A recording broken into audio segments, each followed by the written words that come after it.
किसी ने बड़ी कमाल की बात कही है कि लाख दलदल हो पांव जमाए रखिए, हाथ खाली ही सही ऊपर उठाए रखिए। कौन कहता है कि छलनी में पानी रुक नहीं सकता, बर्फ बनने तक हौसला बनाए रखिए। हाय गाइस, मैं आरजे के अधिकारी टेक वन स्टूडियो से, और आप सुन रहे हैं वो कहानियां जो आपको सोचने पर मजबूर करती हैं। एक छोटी सी कहानी।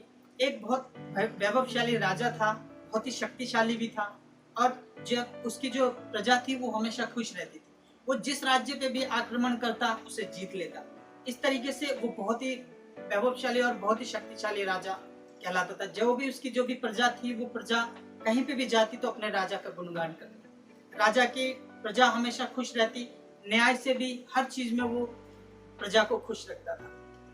पर इन सब चीजों से परे हटके जो उसके पड़ोसी राजा लोग थे, जो पड़ोसी देश राज्य थे, उनके राजाएं जो हैं वो उनसे क्या करते, उससे जेलसी करते थे, मतलब जेलस होते थे, उससे जलते थे, उसको मारने के फिराक में रहते थे कि अकेले तो उनके बस की बात नहीं है, तो सब लोग मिलके उसको मारना चाहते थे। तो एक दिन सब राजाओं ने प्लान बनाया, और उसके बाद इस राजा के जो दरबार में कुछ ऐसे व्यक्ति थे जो कि क्या कहते हैं, राजा के विपक्ष में थे। कहते हैं ना कि घर का भेदी लंका ढाए।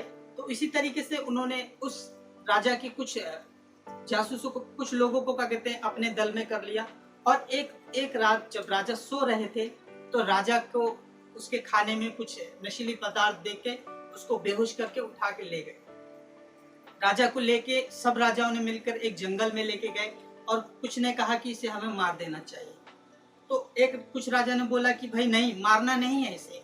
अगर मार दिया तो जिस तरीके से इसने हमें तड़पा तड़पा के हमें बहुत इतना परेशान किया है, इस तरीके से इसको आसान मौत मिल जाएगी। तो एक काम करते हैं, इसको ये जो गुफा है, उसी जंगल में एक गुफा था, उस गुफा के अंदर उसको बंद कर दिया। उसको कहा कि इसके अंदर बंद कर दो, और इसके हाथ तो बंधे हुए हैं, इसके दरवाजे को बंद कर दो। इससे क्या होगा कि इसको सांस लेने में दिक्कत होगी और ये घुट घुट के मर जाएगा। तो सारे राजाओं ने यही किया। उन्होंने उसको उठा के उस गुफा के अंदर डाल दिया, और उसके बाद उसका गुफे को बड़े पत्थर से बंद कर दिया और चले गए। अब यहाँ पे जब राजा के बेहोशी से उठा तो उसने देखा कि वो एक गुफा में पड़ा हुआ है। अब उसके पास कोई रास्ता नहीं, अब वो क्या करे। तब उसकी माँ का, उसको एक कहावत थी, उसकी माँ एक बात कहती थी कि कुछ तो कर, यूं ही मत मर। तो राजा ने सोचा कि यार कुछ तो करता हूँ। फिर वो जैसे ही उठा और ऊपर जैसे ही उसने उस पत्थर को हाथ लगाया, ऐसे ही एक सांप ने उसको पैरों में डस लिया। अब राजा फिर से नीचे गिर गया। नीचे गिरते ही वो अधमरा जैसा हो गया। उसने कहा कि अब क्या करूं। फिर उसके मन में वही बात आई, उसकी माँ की जो याद आई थी कि कुछ तो कर, यूं ही मत मर। उसने क्या किया, फिर अपने साइड, अब जो चाकू होता है उनके राजा के साइड में चाकू, उसने चाकू निकाला और जहाँ पे सांप ने काटा था उस जगह के मांस को निकाल के फेंक दिया। अब क्या किया, अब वो खड़ा हुआ। फिर उसके मन में आया कि यार इतना बड़ा पत्थर है, कैसे गिरेगा, मुझसे तो नहीं गिरेगा। फिर उसके मन में फिर अपनी मम्मी की बात आई कि कुछ तो कर, यूं ही मत मर। उसने बहुत सोचने के बाद सोचा कि अब तो कुछ करना ही पड़ेगा। फिर उसने पूरी जान लगा के उस पत्थर को जैसे ही हिलाया, आगे से बाहर से हवा चल रही थी, तो उसने उसी तरफ चल रही थी हवा। तो जैसे ही उसने जोर लगाया उस पत्थर पे, तो वो पत्थर एकदम पहाड़ के ऊपर था, इसलिए वो जैसे ही हल्का सा हटा और वो लुढ़क के नीचे गिर गया।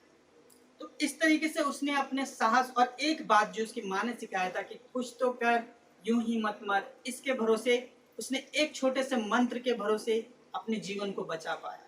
तो गाइस, ये एक छोटा सा मंत्र हमें बहुत अच्छा मैसेज देती है कि हमारी लाइफ में जो भी परेशानी है, जो भी चीज़ है, हमें एकदम से अपनी परेशानियों से डर के नहीं बैठना है। हमें कुछ ना कुछ तो करना है। परेशानी है, प्रॉब्लम्स हैं, तो उसका सलूशन भी है। तो गाइज, मैं आशा करता हूँ कि इस कहानी से आपको बहुत अच्छा मैसेज मिला होगा। हर रविवार और बृहस्पतिवार मेरे चैनल पे एक नई कहानी। अगर आपको पसंद आया है तो आप इस चैनल को सब्सक्राइब करें, लाइक करें और शेयर भी करें। धन्यवाद।